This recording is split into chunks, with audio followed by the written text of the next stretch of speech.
Comes the final tip which you were all waiting for. Suggestion I would give you all, that is, in this video we are going to do do's and don'ts, what you have to do and what you don't have to do in your 3 hours examination.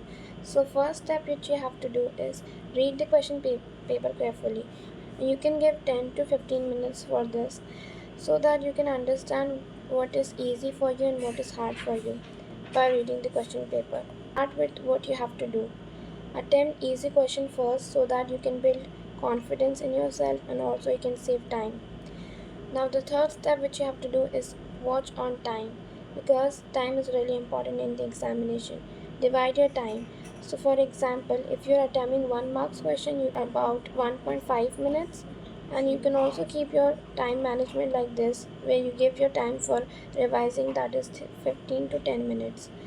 Write your answer neatly so that you can present it in a well mannered way. For presenting in a well mannered way, you can use headings, underline keywords. Okay, this will help you in presenting a very well answer. Present your answer well. If you want more tips like that, I have made a video on that. You can check it out, how to present your answer.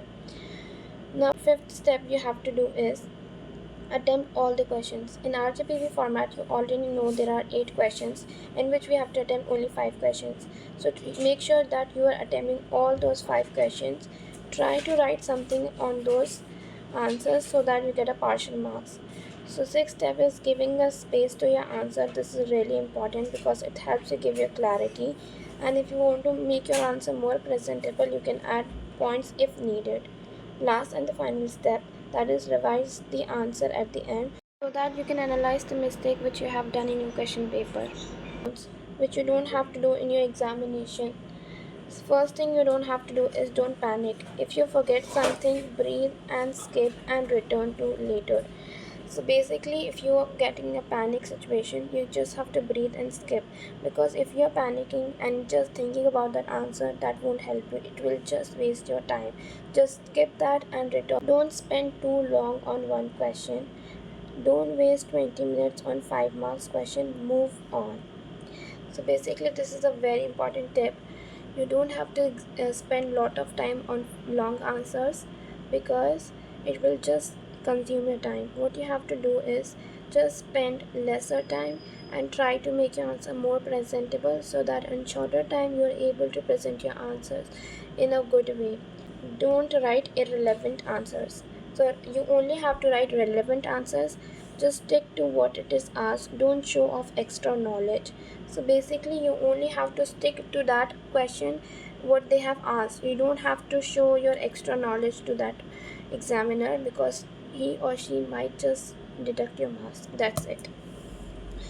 Don't use short forms or SMS language. Use proper English unless allowed. Example in rough work. So basically, you just have to use a formal language, proper English language. Don't try to use SMS language which we use in our day-to-day life. Try to avoid these things. Don't leave blanks. Okay, so you don't have to leave blank, because some attempt something, especially theory. Because if you are leaving blank, that examiner won't give you marks. And if you are attempting something, partial marks you can get. Earlier also I have explained. Don't ask or talk to others.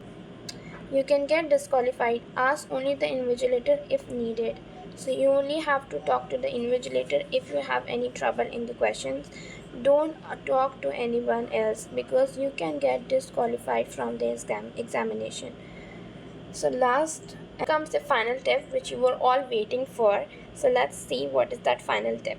The final tip, topper's secret tip.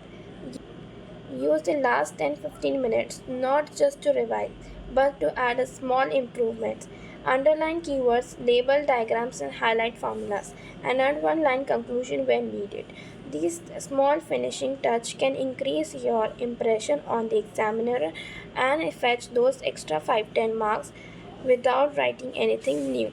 So this was a really special tip for you all. So the tip is that 5-10 minutes of last, you don't have to write anything new, you don't have to write anything extra, you just have to improve your answer writing by adding a label diagram, by highlighting the formulas, writing conclusion if needed. That's it. You can fetch 5-10 marks extra without writing anything new. Now, the bonus suggestion I would give you all, that is, examiner don't check what you write, they also see how you write. So basically the examiner just don't only check your answer, it also checks the way you have present your answer. So it's really important to present your answer in a well mannered way. So that's it for today's video. Meet you in my next video. Till then, bye bye, take care.